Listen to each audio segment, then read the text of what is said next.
Hi guys, well today a totally different video, not real electronics. This time we have a small NAS built, and the reason why I'm doing that is because my old NAS, my FREENAS, Linux-based NAS, died. The motherboard burned, the power supply burned, so I said, okay, I had it 10-15 years. It served well, time for something new. And this time, not a Linux NAS again. The reason, not because I don't like Linux. Linux I use in almost everything that I do embedded, where I don't need licensing, small footprint, etc. But my working PC, my working environment is everything Windows. So this time I will make a Windows NAS using Windows IoT, Windows 10 IoT, and this beautiful casing. It has 4 bays, very easy to remove.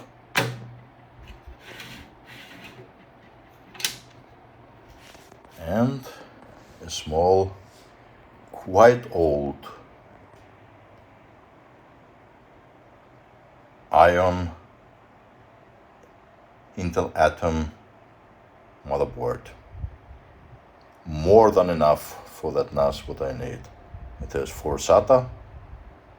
I don't need more. 4 bays. I will use only 3. 4 gigs of RAM. And yeah, that's it. Nothing more.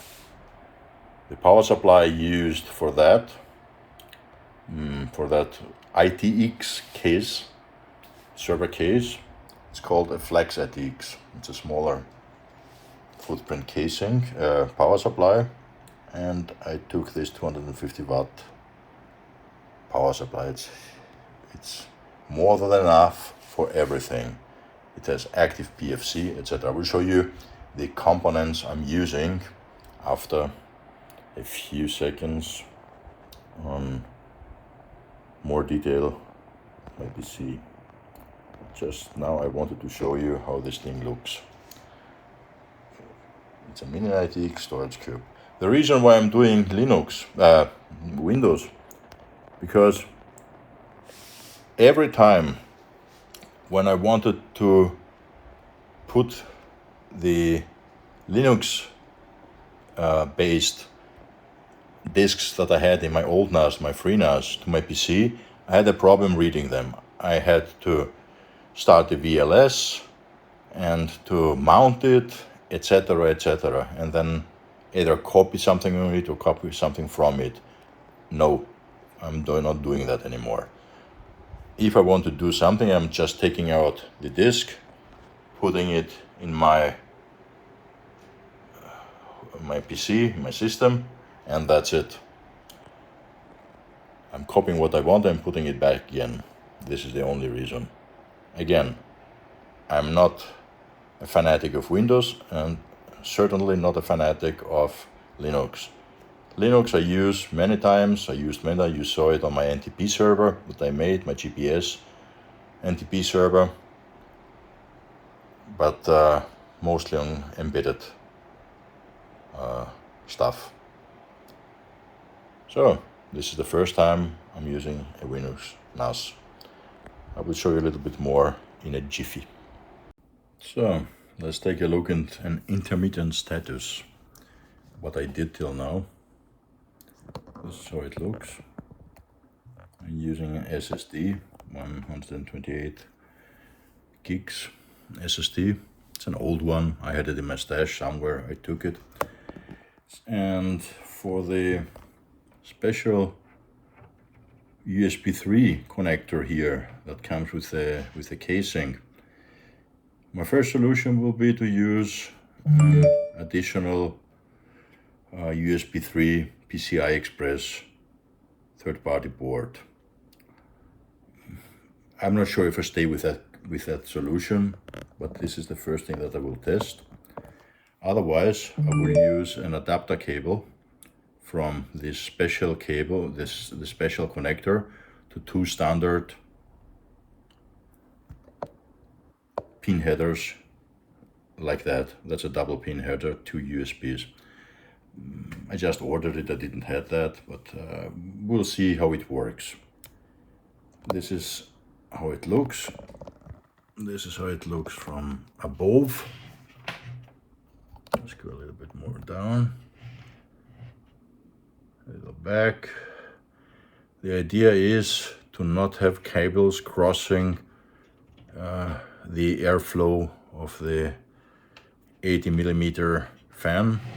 And there is a reason for that, because the first problem that I had with this casing was that you cannot put on the heatsink, that's the CPU heatsink, that's the chipset heatsink, there is no space for a fan. I had to remove this fan, this one. It's a 10mm. It is too high. I could use perhaps a 7mm, but wouldn't make a sense. So I hope that there is enough airflow through this hole here to cool the chipset heatsink, because same construction motherboard with the same chipset and with the same power consumption, other motherboards do not use a fan. So I hope this will help. This is the connector for the CPU fan. I will use to connect the fan from the casing. So that should normally have it controlled as needed. Well, this is how it looks inside. It's quite tight here inside, so well, it's not that easy to work with that. Even when the next big thing will come, the power supply, like that, be something like that. You can imagine how many cables you have here. Well, this will be the next step. So let's continue. Okay, let me show you what components I'm going to use. First of all, a few pictures of the casing. I will not say too many things, I will let you read it. This is how it looks from the outside. 4 bays. Each of the bays has a hard disk power and a hard disk activity LED. Then we have 1, 2, 3 at least LEDs for networking. Yeah, these I'm not going to use. There would be from the front accessible to USBs. It looks like USB 3, but the motherboard I'm going to use for at least on board does not have USB 3. Yeah, power reset, quite small, so you're not that easy to press it by accident. The back of the casing, nice thumb screws to open it. The place for the Flex ATX power supply, an 80mm already installed fan, place for an additional slot, card, the inside. Here you see the back of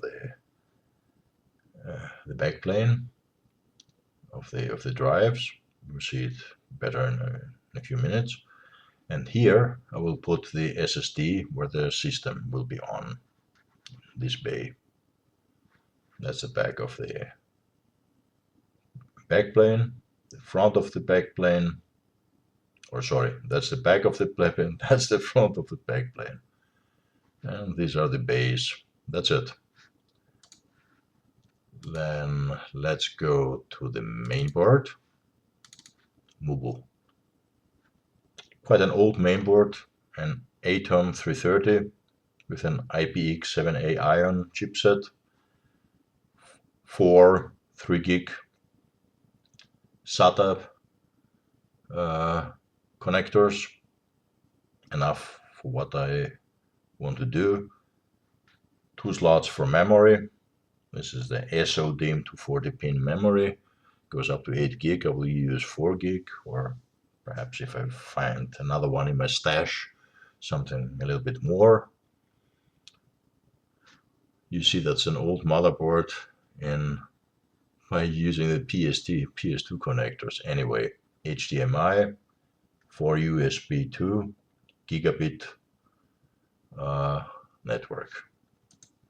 Not much to say. Let's see if there's any interesting here to check. Yeah, that's a Realtek RTL 8211. Yeah, PC2, DDR2, SODIMM slots. Yeah, and that's it. So let's go to the power supply. So the power supply, just a few pictures of it. Nothing real special.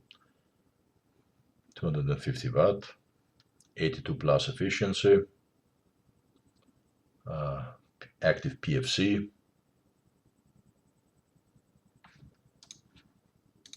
A little bit more information here. I'll let you read it. Active PFC, at least 82% efficiency.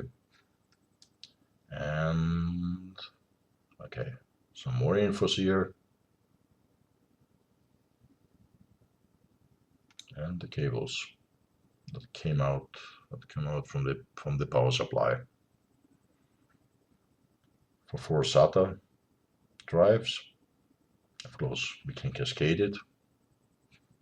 The 4-pin 12 volt for the PCB, for the graphic card, PCI Express, etc. Nothing real special here. Anyway, these are the components I'm going to use. That's it, more or less. Well, after some tinkering, some testing, playing around, I changed a lot of things. First of all, I got rid of this controller card, this USB 3.0 controller card that I had here. Yeah, because I wasn't able to boot with that from the front USBs. So, no good. Second thing is I had problems with the cooling, as you can see here.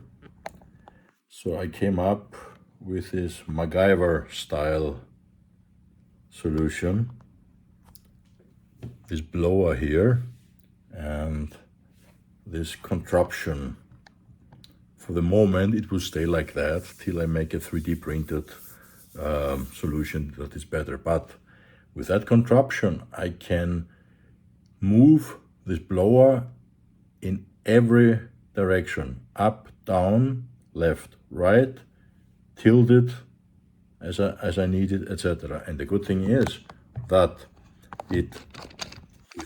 as it is, it blows directly to the chipset heatsink, and through that heatsink directly to the CPU heatsink.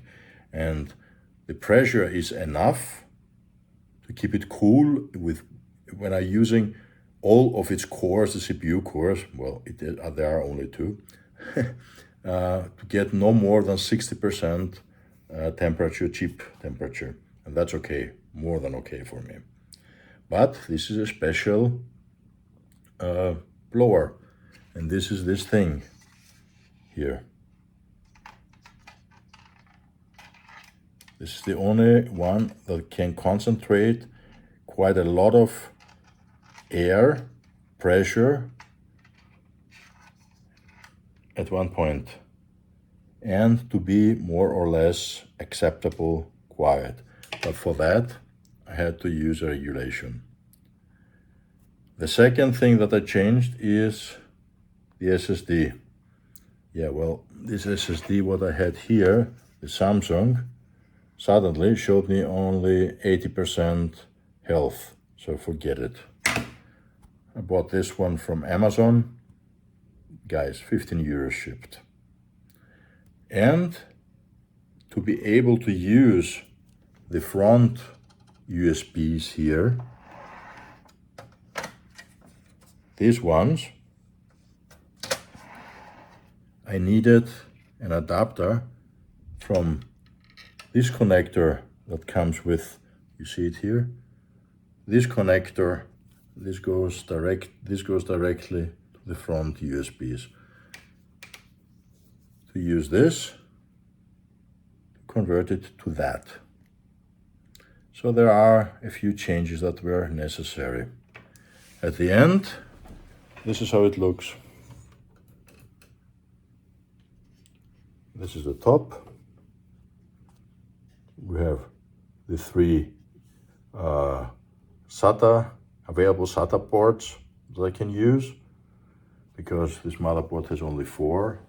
One is the yellow one, it's for the system, for this disk here, for this SSD, and 3 additional. And the 3 additionals are here. And I'm using, for example, this thing. This is how you can take it out. And I'm using this Yukon that I will show, or I showed before. I don't know which video will come first. Anyway, I have 2 of them. These are 2 terabyte SATA.